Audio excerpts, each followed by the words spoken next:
Nedd. That's always the fun part, just like getting started and letting people know that we're open. I love you with your pink and green on today. You No. got the pearl. I was You trying to know I see where noticed that that, could right? go, but I need to step away 1 second, okay? Okay, go ahead. As a consultant, Natalie, what do you do for CurryCom? Oh, I'm a consultant sometimes now with CARICOM, but I used to be a trade negotiator Oh, with wow. That's big time. international trade agreements. Really? That's impressive. Oh, wow. Thank you. It was fun. Wow. Okay.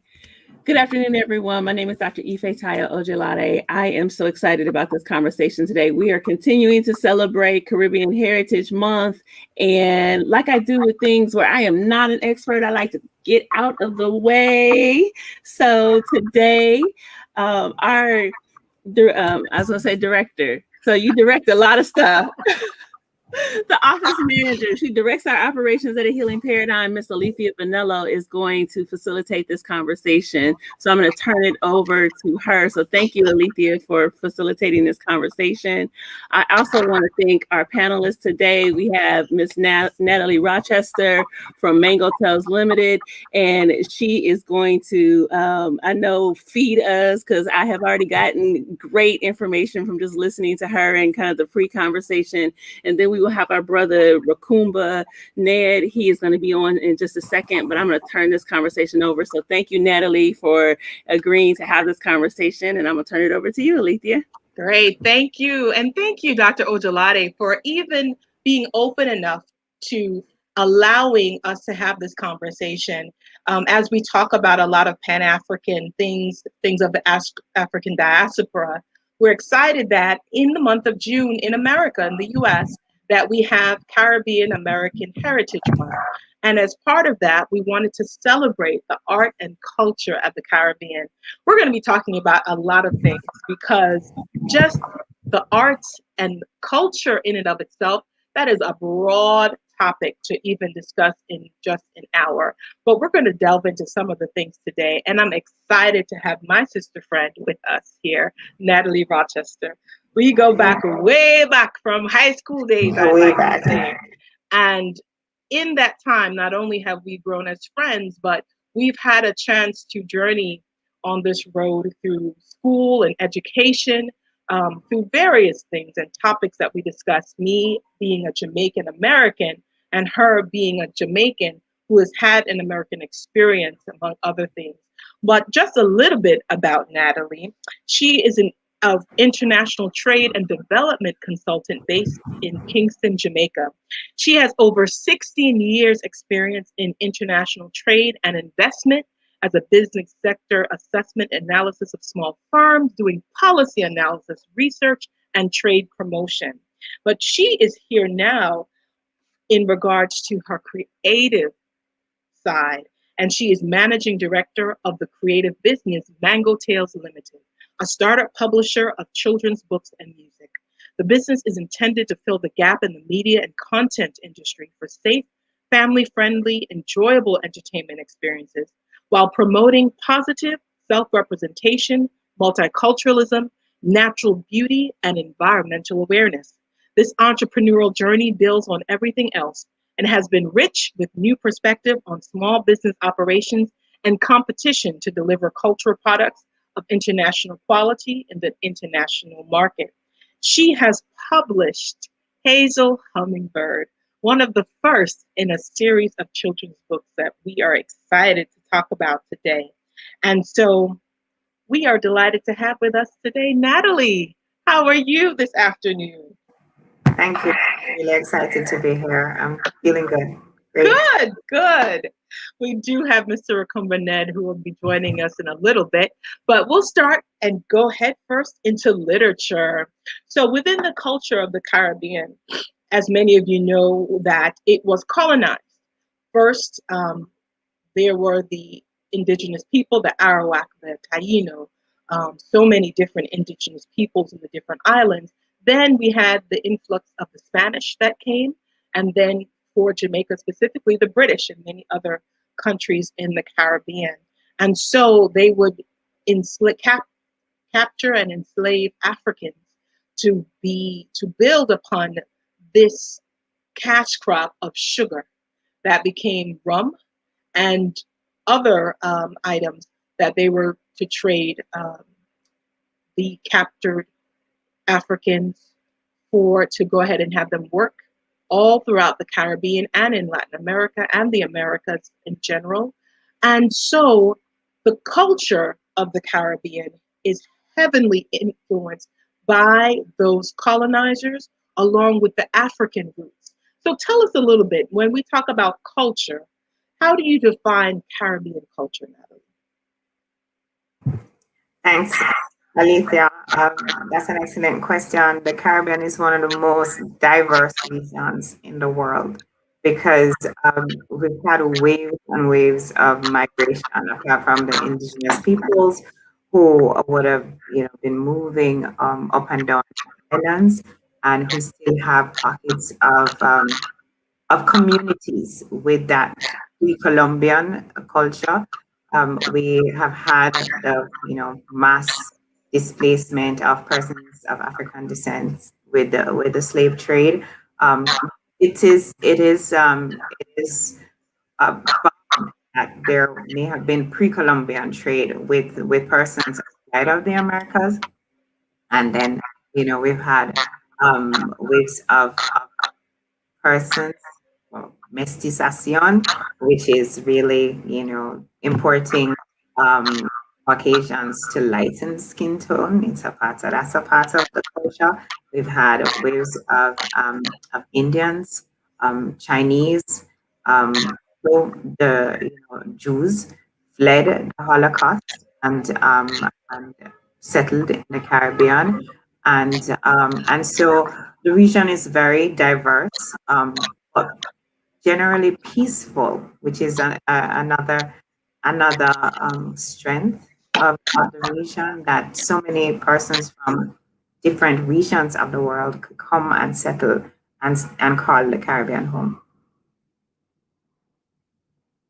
I'm not hearing you. You're muted for a moment there, Alethea.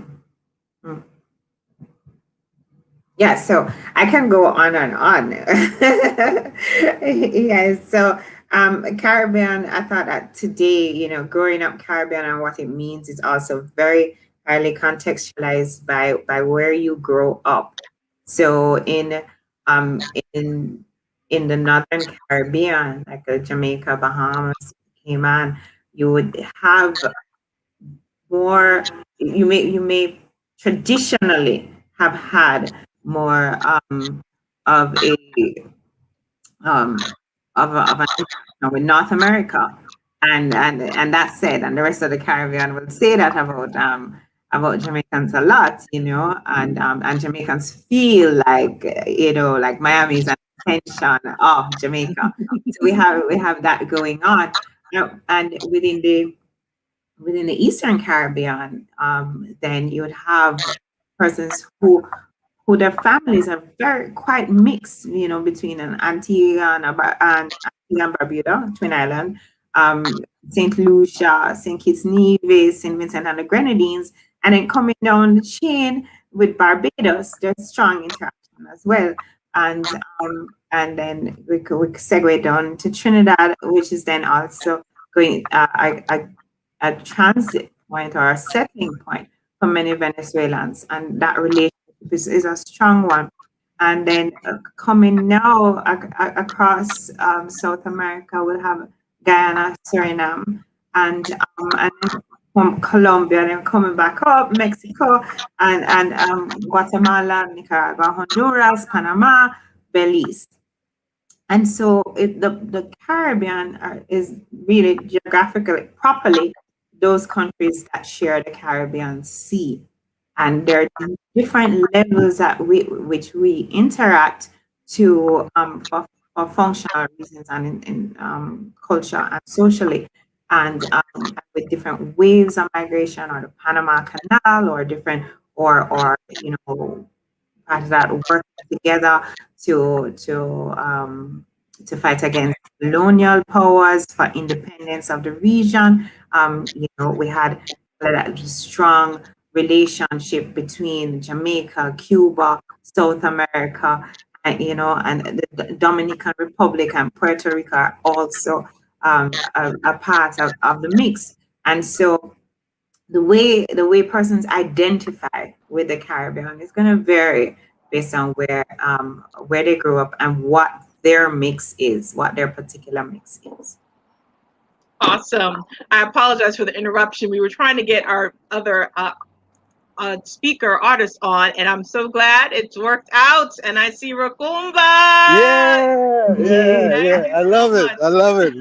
We people, one people, Yes, one yes. people. And it's No, so not, interesting that you say that because, of course, the motto for Jamaica is out of there you many, one go. That's what I people. mean. So, One people. Together we aspire. Together we achieve. yes, Yeah. yes. Love it, love it. Yes, Yeah. and that's Yeah. a Trinidadian. Yes, yes. And it's interesting that Trinidad and Jamaica celebrated independence in the same month. Right. You know, Right. Jamaica first, and so we've had over, gosh, close to now it's going to be what, 60 years. Wow. 60 years. Come Is it next 10 years? year. So Wow, yes, it's 10 yes, years already. We yes. celebrated together downtown In Atlanta 19, the yeah, 50th, the the 50th 50th, anniversary. yes, Yeah. yes, in Right. Right. 2002. So yeah, yeah. Or Yes. 2012, excuse me, 2012. So yeah, Right. Right. so it'll be Yeah. 60 next year. Amazing. So serendipity, I love it. I love it. So we I have love it here too. this afternoon representing Trinidad, or this one is Trinidad, my doll here. I'm the Jamaican doll. And so Natalie so expertly shared with us what are the countries that comprise this beautiful Caribbean that we talk about? Geographically, Okay. the countries bordering the Caribbean Sea, but they are just so nuanced and diverse because you Right. come from the Eastern Caribbean. Natalie is Uh-huh. from basically Caribbean proper and the Western Caribbean. And so Okay. there are different aspects. So we're talking about what is culture? And so I want to throw it to both of you. When you think about your individual culture, what are the things and aspects that quickly come to mind? So Rukuumba, let me properly introduce you. Um, Rupert Rukuumba Nedd, a Trinidad and Tobago native, has spent years motivating and inspiring his students to get out of their comfort zone and realize their fullest potential. After migrating to Atlanta in 1989 as a college student, he is now seen as a go-to cultural guru that helps promote the preservation and promotion of Trinidad and Tobago cultural heritage through the arts. He is a community activist and event planner, and he is an amazing artist that uses several different mediums. Oh my goodness. I had the pleasure and honor of curating a show back in, I want to say 2017, called Visions of the Caribbean. And the work that Rukuumba was able to share with us was so powerful. He showed the steel pan drum, he showed the beach scenes. There were so many beautiful depictions of the Caribbean that no matter what island that you associated with, it brought back memories, childhood memories. And we'll talk a little bit more about that. So I say to you again, Rukuumba, what is culture to you? What images of Trinidad comes up when you think about the Trinidadian culture?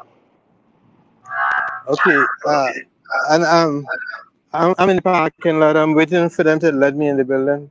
So but culture.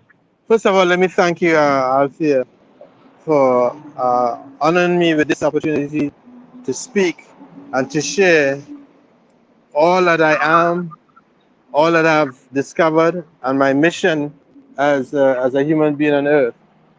This is truly an honor.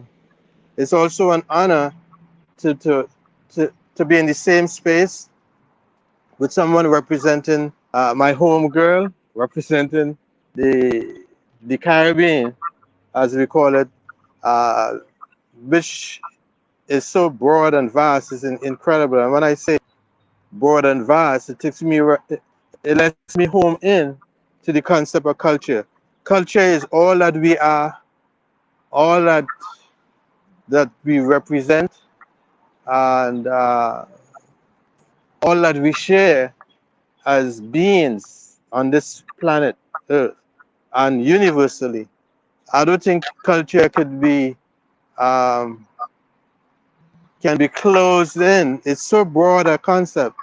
What I would say is there's an intellectual definition, and there are book definitions, but culture is who we are.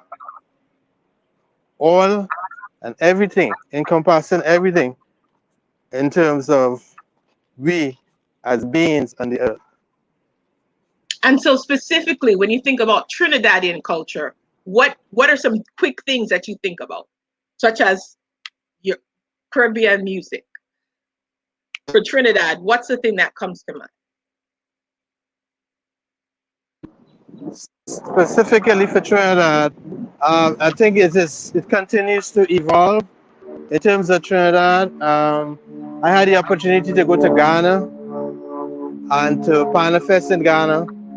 I had the opportunity to come here to the United States to the South, and Trinidad culture is evolving. Some people define it as defined through Carnival or festival, which is a Trinidad type carnival that incorporates a whole lot. It's not only dance, it's not only music and food.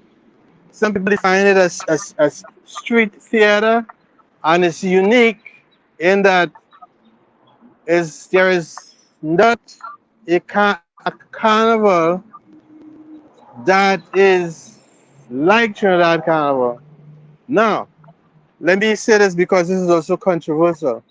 There are other festivals in the Caribbean that are similar but unique in their own space and in their own right. When you go to Ghana and you look at how things happen, and let me also say this, most of the people in the Caribbean came from the West Coast, as apart from the North. They came from the West Coast and then they came through Savannah and populated the South. And that's why I referred to the South before. That there are traits in the South that I saw as a child growing up, as well as in different islands in the Caribbean. So specifically for Trinidad, for now, steel band, calypso, soca, the carnival concept, and of course we are. It says together we aspire, together we achieve. We are cosmopolitan in that there's so many different cultures that have come together to define what we have now and what we see now. We have the Spanish, the Portuguese, the French, the English, the Indians, and we are like 50% East Indian, and the Asians into one melting pot. Produce a food, a music, a form, an art form that is unique. And of course, some of the most beautiful women the world has ever seen, and handsome men. But let's not go back to yes, that. But yes. So I want to get Natalie into the conversation. So Rukuumba says that Carnival is the best. The Trinidadian Carnival is the best carnival. So let's just dive into it. I was going to wait till later, but Carnival, the concept of the parade, playing mass as it's called, or masquerade, being able to be dressed in not only the bright, beautiful costumes of each band, but also those other very African-centric and the Africanisms, because really Carnival is rooted in African tradition. If you look at various festivals in Africa, dance is a central part of it, communing with the ancestors and with the spirits to come down in celebration, whether it be from farming, whether it be in celebration of a particular event in the village's life. That is the essence and the foundation of what Carnival is. And so, Natalie, you've had the privilege to live in Barbados as well. So you've had a chance to experience crop over as well as Jamaican Carnival. So what are your aspects or observations about Carnival? So I'm going to be very diplomatic, less diplomatic than Rukuumba, because anybody who is on is going to get vexed with me if I take a side. what I will agree with is that every country has its unique expression and it's a vibe. I want to agree also where in the statement that our culture is everything about our being and who we are. So I'll answer it this way because Jamaica Carnival would be the youngest carnival of the group. You know, it wasn't organic in the same way as Trinidad or as standing, and you know, it's a melting pot. It's more accepted culturally by by the church in some in some countries and others. And so and when he speaks about the evolving culture, I think that is something that dynamism is definitely something that we see in the festivals, because around the festivals of different countries, you're seeing that there are brands emerging, brands of parties, brands of so on. And so within the Caribbean, carnival culture is itself, and festival culture is itself evolving and moving around. So it allows us to have that to actually and the carnival culture, and with everybody having their own flavor. And this is great. Not only it's great in terms of the melting pot of the region, but also the visibility of the different musicians and entertainers and forms. And it is an experience sharing and a learning. So Hello? the festivals themselves have come together to be a bit more coordinated so that they're not clashing with each other as much throughout the year, and so that people can just really go around to the different countries and experience that. But it's not just carnival; it's also different festivals, like a an understanding and a respect, I believe, the Indian festivals, the Indian holidays, Chinese holidays throughout the calendar, and that's very much the cultural integration of the Caribbean is something that is deepening. It's actually deepening. In terms of the best experience, I mean, now you're having the artists come to different countries and have shows. So everybody gets a taste of their favorite artists, and entertainment brands developing around that. Um, but the experience comes in the music, the experience comes in the togetherness, the experience for me definitely comes also in in the percussions, and it is a spiritual experience, and it is an evocative experience, much like the experience of being at a maroon festival, the maroons being those Africans that escaped slavery, um, and there's a strong maroon community in Jamaica, but also connecting across the Caribbean to other maroon communities. And so musical expression is spiritual expression and does have a spiritual effect. And understanding that, and understanding how to navigate that and not be overcome by it, or not be afraid of it, or not write it off as a dark side of our culture that we don't want to own, or that we've evolved from, you know. That is a whole that's a whole lot of discussion. And so one thing about the Caribbean experience that I really want to point out is that Caribbean people are themselves constantly discussing and making up their minds about who they are. And exactly back to that definition of cultures who we are. I think it's Yeah. phenomenal that not only do we know about Trinidadian Carnival and Barbadian crop over and Jamaican Carnival, but also again the deepening of the diaspora, where you have the Notting Hill Festival in the UK, and you have the Grace Jerk festivals now in America, in the United States. So, and of course, Mardi Gras. Miami Carnival too. Yeah, Miami, It's you know. all over. So, an opportunity to celebrate, to bring the communities together, and to do this through food, through music, through revelry, through dance. And again, those are all through the African diaspora.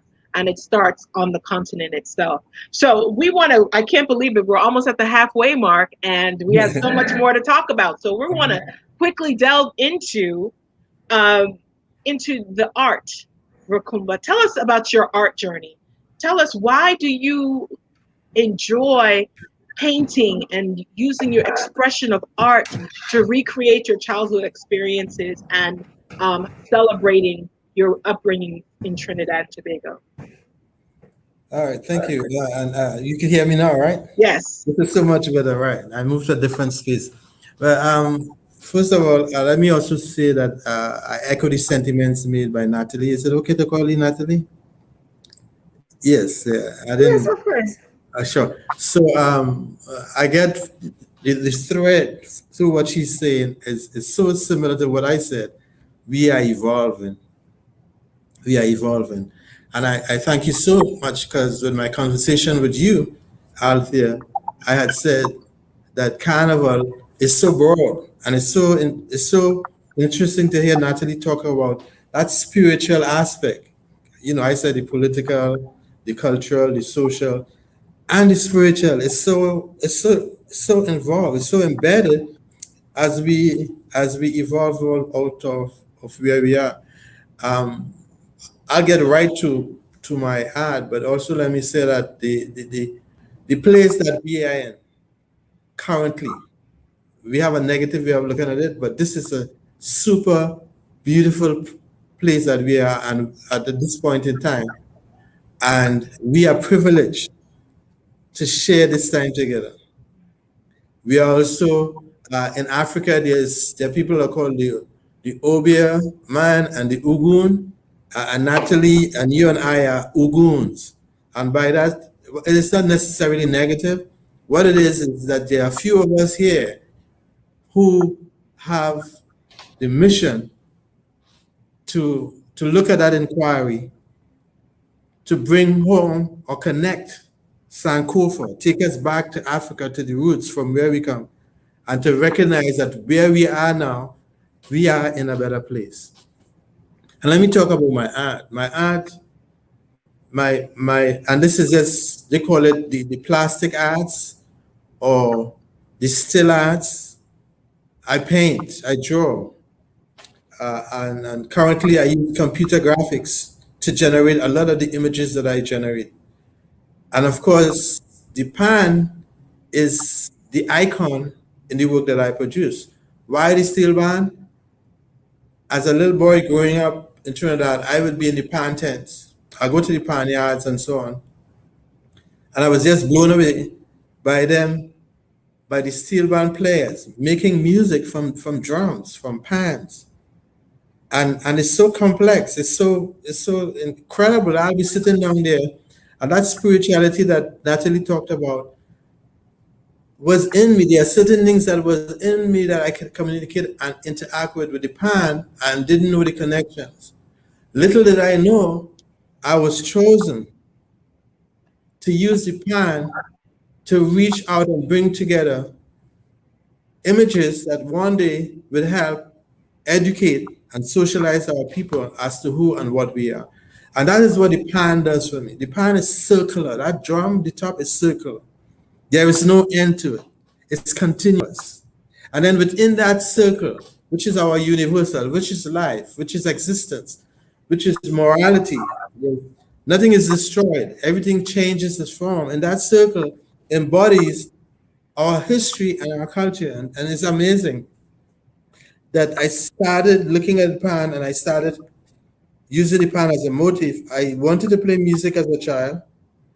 My uncle had a piano that we were supposed to get us and we couldn't. Playing music was for the elite in Trinidad. I couldn't run up and I can go to piano classes. Not just the elite, but the people who were different. So I had to find a way to try to make music. And as a child, I took the orange juice cans and those kinds of stuff, and I would burn them and pound them and try to create notes, but I couldn't.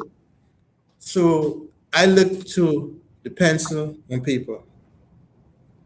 And some people call it a self-made artist. I developed my images, I started drawing and sketching and so on. But deep down inside, I knew that I had to use the pen as a way of finding who I am and speaking what I had to speak through the pen. For years, I worked at home and worked by myself, and I was at Tranquility, one of the secondary schools in Trinidad. I remember I was in the first grade or second grade, first and second form at home, and I was walking through the hallway, and the seniors was actually doing a final for, I guess, getting to do O levels and A levels in Trinidad. And O and A levels was the first in the Caribbean where it determined whether you were successful in college or not, or whether you could get a job, a scholarship, and that kind of stuff. And so I was walking through, and I said, "Give me a piece of paper and some paint." And I went with the seniors and I painted. I created a piece of artwork, and actually, they didn't know that I wasn't a senior. But when the results came out, I actually passed the class. And little did they know that I was just a junior, a freshman entering the course. That was one of the first motivating things and one of the things that I can remember. The thing is, what I learned, I went into take formal art as in education. I couldn't work because I couldn't understand when they talk about perspective and depth and form. I didn't know it. I could do it, but the intellect, I couldn't take the jargon and put it together with what I was doing. And so I struggled when I went into the formal aspect of learning art. And so I decided I needed to come out and travel and go. First, I went to England. I was chosen to go to England as an exchange teacher. Natalie, you may know of that. Jamaicans, Barbadians, and Trinidadians were sent to England for second generation kids to inspire and help them because they were struggling in England to find a place and to find themselves. And when I was there, I tried to get into a college here, I couldn't. And so I decided to look to the University of the West Indies, Jamaica, which was the seat of art, plastic arts in the Caribbean. And I tried to go to Mona, but I couldn't go to Mona. But even during that time, I never stopped working. And to the point in which I had people in Trinidad who took my work, gave me commissions, and there was this firm called Fine Arts in Atlanta. They had me do like 8 pieces, they chose 4, and they published the 4. And the ideas, they were called the quartet. And you all may have it and you didn't even know. Because since I'm in America, I'm finding there's so many people who has the actual piece. The 4 pieces were supposed to go throughout the Caribbean and America, and it was sold throughout the Caribbean in airports or what have you. And so several people bought it. And I would see, in Trinidad, my name is Rupert. Before I left, I changed it to Rukuumba. All my artwork had Rukuumba. And so I'm interacting with people and friends, and they're saying, I'll see your work. There's a connection with that piece that I have. But the person who created the piece is Rukuumba. And so then I made the connection. But that piece circle is in Canada, it is in England. Actually, I saw it on the internet right now. And again, it is that motif. I took 4 aspects of the pan, created a design, and so they chose like 4 of them driven by color and gender, and produce these 4 pieces. So you would see, in fact, when I left home in '83 to come here to go to formal education, I had painted maybe 1,000 or more pieces. Most of them are on the steel band, and you see that steel band motif being generated in most of the work that I have. And to Althea's point, I say that, and I'll silence for a minute. I never gave up on the other aspects of the Caribbean. So I did paint beaches. I paint female, huge. I paint women. Women are a large part of my work. The matrilocal part, because my mom and I, we break bonds for a minute. But the woman is featured in my work. Pan and women, pan and women. And it's because I wanted to make that connection, that matrilocal setup for us as people. The fact that women are so important in our development. And so this is the reasons behind the steel band icon and the female icon that you see in most of my work. I love that. And what you shared was you are now the embodiment of the African griot. That in terms of the oral traditions that happen in Africa, you have become a visual griot to be able to depict the life and the experiences of the Caribbean, which is absolutely awesome. And I didn't mention in the introduction that you are also an art teacher here in the Atlanta area as well. Yes. So not only are you creating, you're teaching the next generation to create. And I mean, your definition of the pan and the universality and the circle of life, never saw that before. So thank you again for sharing that image and vision with us. So we want to pivot a little bit and get Natalie back in the conversation. And so since we've talked a little bit about art, let's go to literature. So let's go from the general to the specific, if we could, Natalie, and just tell us about what are your, as we talk about the African diaspora, we talk about the colonial influences on the people of the African diaspora in the Caribbean.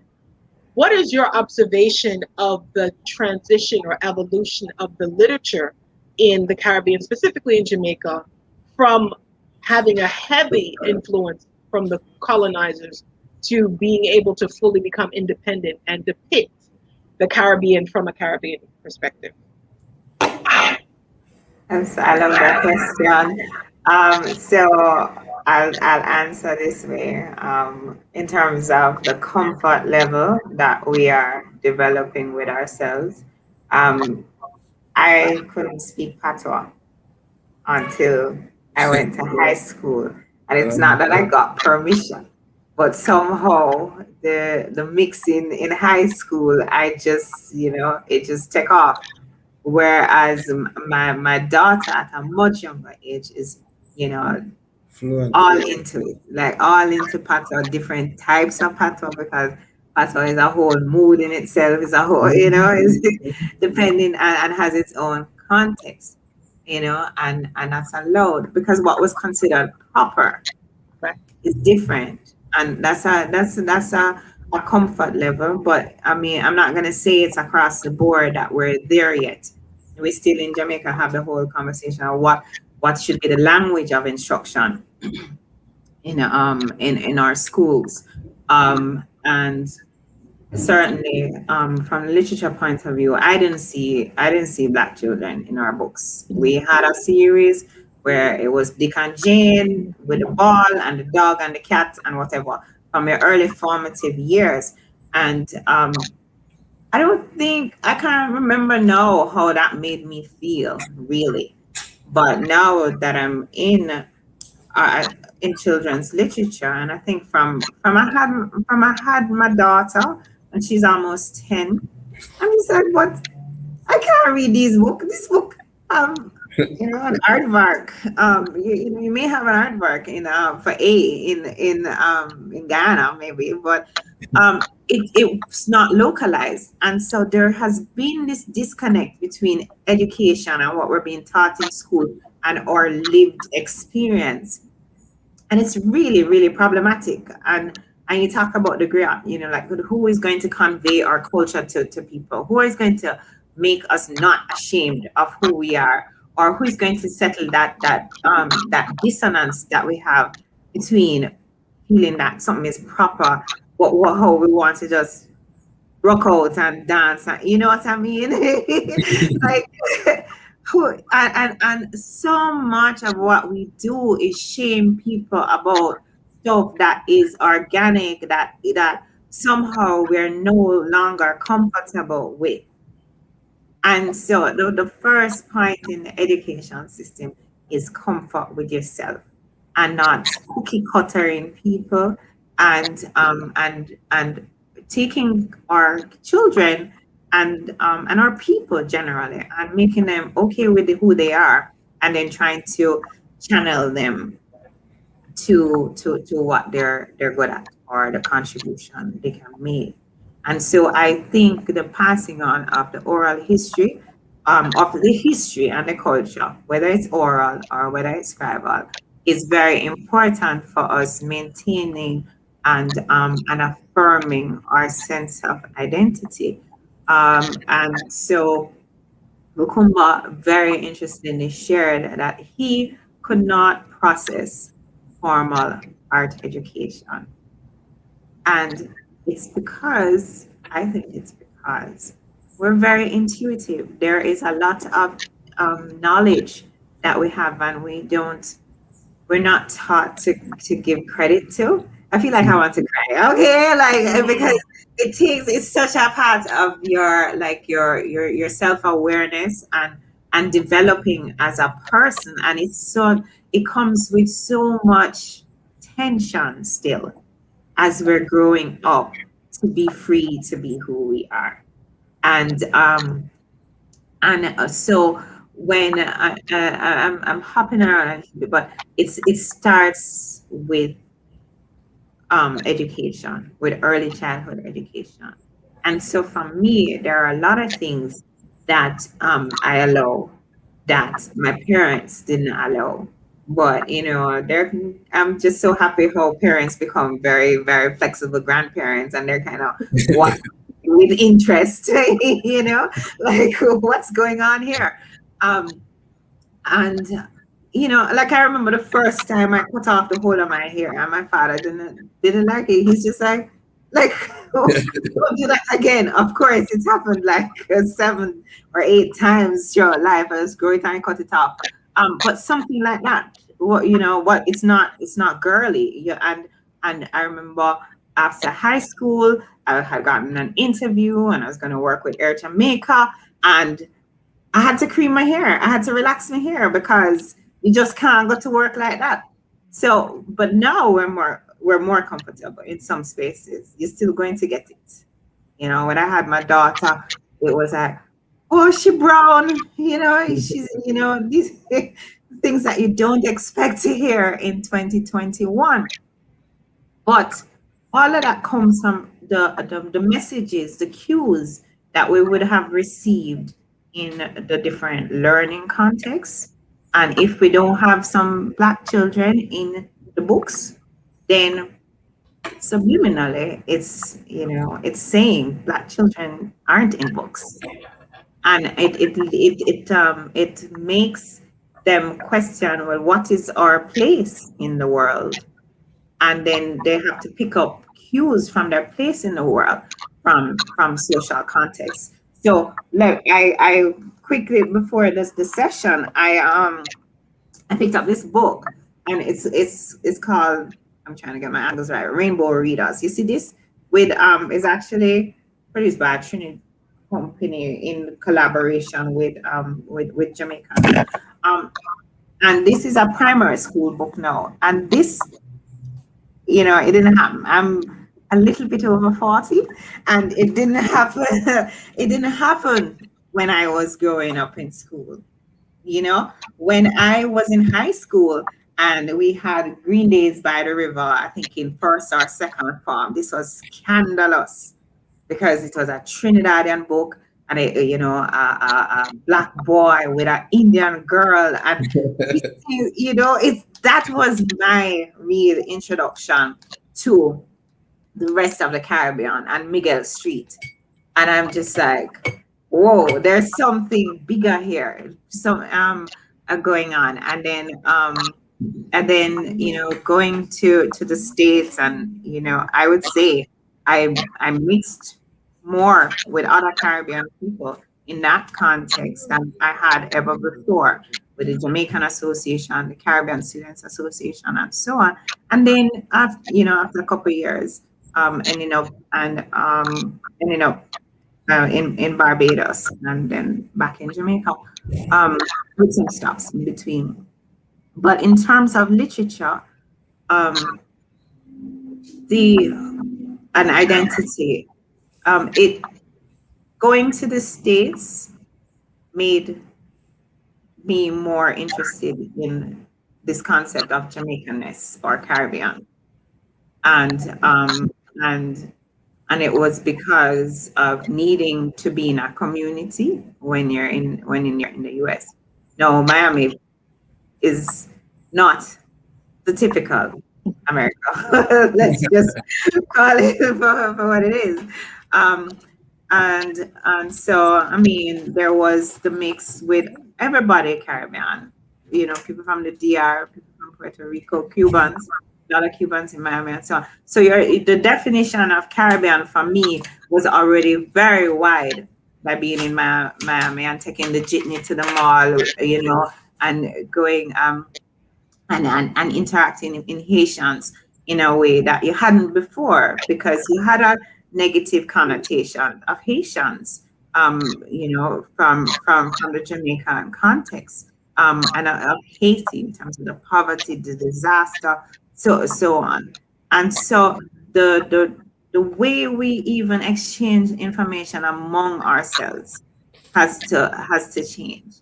And but leaving Miami, I went to real America when I moved to Maryland, and I was doing school in Virginia. And passing through, I got visual cues about who Black people were. I got visual cues based on how they were dressed, and if where they're gonna come off, if they work at the World Bank or the IMF or wherever, or if they're coming off in Union Station or DC, or where's their stop, and how are they in overalls or not.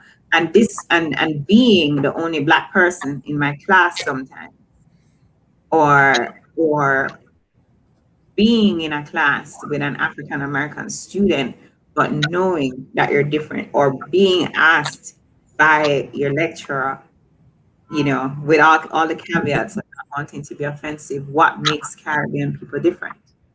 And I mean, it's gonna come down to the cues that we have, having seen Black leaders, having seen Black authors. We pride ourselves about having, Nobel laureates and, and award-winning authors. And that's also confidence. So Natalie, tell me Yeah. about, if I could, tell me about some of these cultural heroes in Jamaica. Who are some people who, whether literary or culturally, who are some names that we should be familiar with that have been the couriers of culture in Jamaica? Okay, so for me, growing up, I would say that the poets, we had to do in the classroom a lot of recitation of poetry, and Claude McKay, and we read Olive Senior, we read Rex Nettleford, a bit, or started. He was definitely on TV a lot, and started to become more familiar with the writers on Caribbean culture. But there was still a lot of gaps, because let's say you have to choose. So around third form, which about I don't know what grade that is, but you're gonna have to choose if you're going to do literature, which is where you get more into the Caribbean literature, or if you or if you're going to, do a science or something like that, which is something else I have a problem with. So the humanities isn't widely it's not across the board in terms of your exposure to to the literature in high school. So it's more concentrated thing. So literature gets boxed in to the educational curriculum and accessible only to certain people who specialize. Interesting. And so for me, that's a problem. And then later on in university, then that is just amplified because you'll be going on different tracks. You don't have to learn Caribbean history. So for my experience was learning it a lot out afterwards in terms of coming back. Once I have to affirm this Caribbean identity in a foreign space and to come back, right? And so you're asking about naming authors. It's really difficult. It depends on who on your genre in terms of young adults are children's are not, and children's is growing. So I'll name some now. In terms of children, there Tanya Batson Savage, Tanya Batson Savage, who is doing a lot of young adult work. Kelly Magnus, when my daughter was young, Kelly Magnus books were few, one of the few that you'd find that had Black characters, and she had a nice little children hero story and a series, and kind of opened the door for I think a lot of other children's authors. And if we let's see, there are just so many. Now, recently, I'd say Nicole Dennis Ben, who is writing a lot about her Jamaican experience and growing up, and also the experience from persons who do not identify as binary. So we're getting into diversity in that aspect of our culture. And Marlon James, who also write about those experiences. We have Edwidge Dantecat, who is from Haiti and who spends a lot of time of her work, including in children's books, writing on um, the the Haitian experience and immigration, what it's like to be a Haitian in America. Um, yeah, okay, I'll keep them coming. Like I Yeah. admire her a lot. I like Rex Nettleford's work a lot because he gets into the deep of this. I won't call it schizophrenia, but this difficulty in Caribbean people deciding what to keep and what not to keep from their colonial past, even interrogating the Jamaican motto of out of many one people, like when is it too blended rather than rather than acknowledging the Rastas more, Africans more. Donna Hope is another. She's a contemporary. She actually studied in the States as well when I was at George Mason too. And Donna gets into like the dance hall culture and how there I'll say schizophrenic Jamaica is about the culture in terms of when it make money for them as opposed to the culture when we are getting a very naked and bare reflection of what is happening. Our artists talking about what are they talking about their reality and to what extent are they shaping culture? So interesting. Then there's like Doreen Shepherd. Doreen Shepherd talks about gender relations and and how the women's movement has evolved and looks at women figures and how they have evolved, and just interrogating the women. There's just so many. Anthony There Winkler, are, yes. yeah, Anthony Winkler is a Chinese Jamaican, and he did a whole series that was almost like travel writing, because he was talking about himself in the context of a culture in which he was Jamaican, but also othered. He was Jamaican, but not quite Jamaican. But and this is also really interesting now, because when we mention like a Chinese Jamaican, because we have a new wave of immigration that's also affecting the way Chinese and senior influences are affecting the culture. They don't feel recognized enough.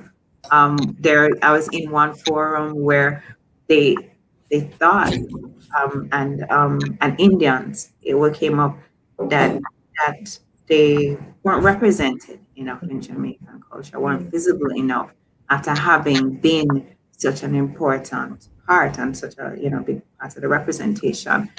So it's really difficult, and I feel very nervous, because then I feel like I'm not doing justice to the breadth of the It's a lot. space. It's a lot, the breadth and depth of it. But I do want to just highlight a couple of things as it relates to culture and literature. One of the cultural icons in Jamaica is Miss Lou. Louise Bennett, I think, singularly was able to help Jamaicans as a whole to realize that, yes, everyone wants to be speaky spokey and proper and intellectual and, hold on to that British way or system of life and culture. But she said, no. And you not only should be proud of the dialect, that it was not a bastardization of the languages, but they were derivatives of the African culture. She was the first person that talked about our connection with the Ghanaian coast, and that the language of the people was Twi.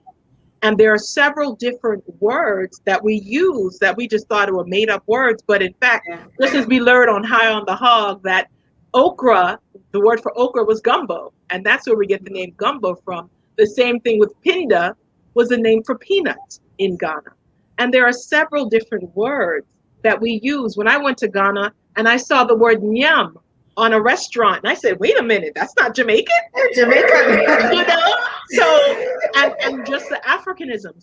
So being able to understand and research the connections and make us proud of who we are, and to proudly use patois, because as Natalie said, in Jamaican households, and even for me in America, we were not allowed to speak patois in the house or even watch Oliver Samuels, because they wanted us to be able to assimilate into the American culture and not be ridiculed. But instead, Louise Bennett was able to share with us, you have every reason to be able to speak in dialect and to be proud of your culture. Another tidbit is many Caribbean schools or even families tell the story of Anansi the spider. That story comes from Africa, and it's very much highlighted in Ghana and other West African countries. So Rukuumba was very correct in talking about the coast of the west coast of Africa had a direct influence on many of the cultures here in the Caribbean. We are at the 3-minute mark. I cannot believe this hour has gone so quickly. So we just want to kind of wrap up, thank our guests. If there are any quick questions, feel free to leave a comment in the chat, and certainly would like to get to it. So Rukuumba, I'd love for you to go ahead and just share with us. Oh, are we ready to wrap up, Dr. Ojala? Okay. It feels too quick. I know. This is such a great discussion. So I just wanted to ask, looking ahead, what are your hopes and dreams for the people of the Caribbean, and how the expression of the Caribbean is seen throughout the world?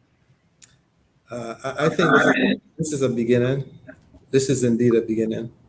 There's so much to talk about. There's so much to see, and this has been a tremendous learning opportunity for me. One of the mentors, principals in my life, she talked about lifelong learning. And I hope this is just the beginning. There's so many things that she touched on in literature that is so much part of who I am. But let me summarize it by saying this. There are two major, we talk about cultures here involved, two major ways of looking at the world and what it is. And this encapsulates most of what I said and what we're about. See, oral tradition is a form of culture. Oral tradition in Africa, what I've learned, and I learned proverbs, I learned them from Trinidad and from my literature. Those people who were primary in my life are not well known. Primus was the guy who walked in the streets. Primus talked about African traditions, African practices, but he talked in the square, and he enlightened me or energized me to find out about my Africanism, what it is and who it is. And let me get back to oral traditions. One of my paintings is oral traditions. In Africa, things are not maintained in books. The history, the culture it's passed down from the chiefs. That's what school is. The chief sits down and he educates the kids and he tells the kids. So the fascination about the African mind blows my mind as someone who came from the diaspora, how much they could keep in their minds and in their heads, not in books. Whereas Anglo-Saxon and the Western world was books. So that when you destroy the books as one part of changes in the world, they burn all the books, you burn the history of the people as opposed to oral tradition. And that's one of the things that I fought. I talked about in school, and I couldn't deal with the intellectualism. That's what I learned from my ancestors. I found it in the South. The proverbs, those things that my parents told me. You know, how you lay your bed, you will lie. Those things cannot be defined easily in English. And so let me end up by saying, I'm a teacher, yes, but I was part of that group of people who develop a curriculum for the Caribbean. And during that process, which is what I'm working on now with the Spanish-speaking kids, we recognize and appreciated what we call Ebonics in America, that those languages embody so much. Paul Keene Douglas, when Calypso, Soca, when they speak Sparrow, children go to school and learn well, otherwise later on in life you will catch well hell without an education in your head. Your whole life would be so miserable. You better off dead. There is simply no place in this whole wide world for an uneducated little boy or girl. Don't allow idle companions to put you astray. To earn tomorrow, you gotta learn today. Calypso, those songs, those traditional things that I didn't have when I went to England. It's amazing I was in England, and they wanted to find out about the Trinidad, and I was telling them, "Oh, England is a pleasant place for those that are rich in eye, but England is such a cruel place for such poor folks as I." For such a poor mariners, I ne'er shall see again, as the British Isles across with punishment. Those are what I learned in school. Everything English, nothing about back home. So let's hope that this is the beginning. I enjoyed everything you said. Natalie, they're so connected. We always have this fighting between Jamaica and Trinidad, but we are so unique. I was just writing, taking notes. I'm enjoying this. It's so much of who and what I am.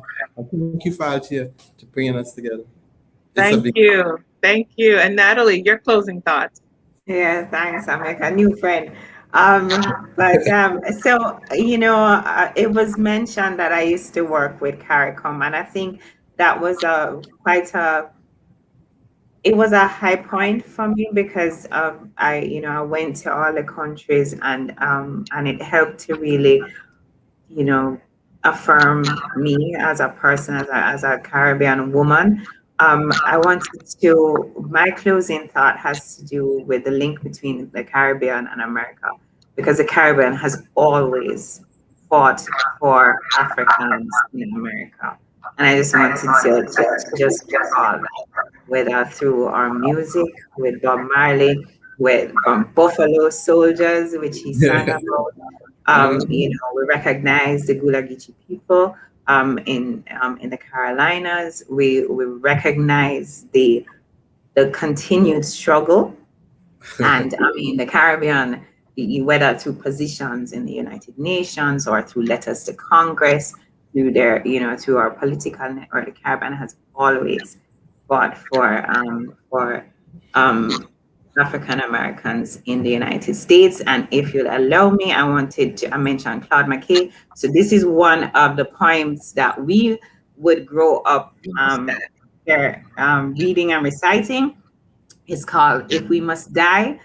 And it goes like this: if we must die, let it not be like hogs, hunted and penned in an inglorious spot, while round us bark the mad and hungry dogs, making their mock at our accursed lot. If we must die, oh, let us nobly die, so that our precious blood may not be shed in vain. Then even the monsters we defy shall be constrained to honor us, though dead, O kinsmen. So, we feel you and we're with you. And, I want to say there are really, through Instagram, I'm meeting people who are trying to promote the African American cultures. We need diverse books. Black Book Matters, Books and Bros, Marley Diaz. So, we're making the links through the arts, and we'll continue to do so. Thank you. Thank you so much. So as you can see, the complexity of the Caribbean and the issues of colorism and still the immigration issues. And I mean, there's so much that we can continue the conversation, but I just personally want to thank both of you. I thank you for the influence on my life, and that it was an amazing conversation. So thank you again, Dr. Ojelade, for this opportunity, and I turn it over to you. Thank you so much, Alethea. I'm literally over here in tears as I've been listening to the conversation as an African-American woman that grew up, and I grew up in Los Angeles and went to good white schools. I didn't even know the Caribbean was predominantly populated by people of African ancestry when I was growing up. That wasn't until I was an adult. And it makes me recognize the ways in which so-called education is really designed to be miseducation for people throughout the diaspora. So as I listen to this conversation and hearing Natalie talk about books and making the connections with the Buffalo Soldiers and the Gullah Geechee culture, and Brother Rukuumba talking about the work that he does and his difficulty of being able to connect with formal, if you will, art education, it makes me recognize why I continue to do this work. And even though it is work that sometimes people will wonder, like, well, what does that have to do with psychology? As you have proven today in this conversation, all of this has to do with the mental health of people of African ancestry throughout the globe. Because if we don't have images and books that look like ourselves, if we don't have music, if we don't have art that expresses our culture, then we are lost. So I want to thank each of you, Alethea, for always just being an amazing woman that always has my back in everything. And even in this great dialogue that you've had today. Sister Natalie, thank you again from Jamaica. My brother Rukuumba here in Atlanta with us, but all the way from Trinidad, Tobago. Again, thank you, each of you, for this amazing conversation. I have learned so much. Thank you. Thank you. And everyone, we are here for the rest of the week. We are still celebrating Caribbean American heritage. On Wednesdays, we're on Instagram. On Fridays, we're here right at 12 o'clock Eastern time. And we are continuing to have this conversation. Next week, we're going to talk about Caribbean mental health, and we're going to bring our brothers in. So it's going to be a conversation of all men of African descent talking about Caribbean mental health. So hope to see you there. Take care. Wonderful. Thank you. Congrats on your work. Thanks for having us.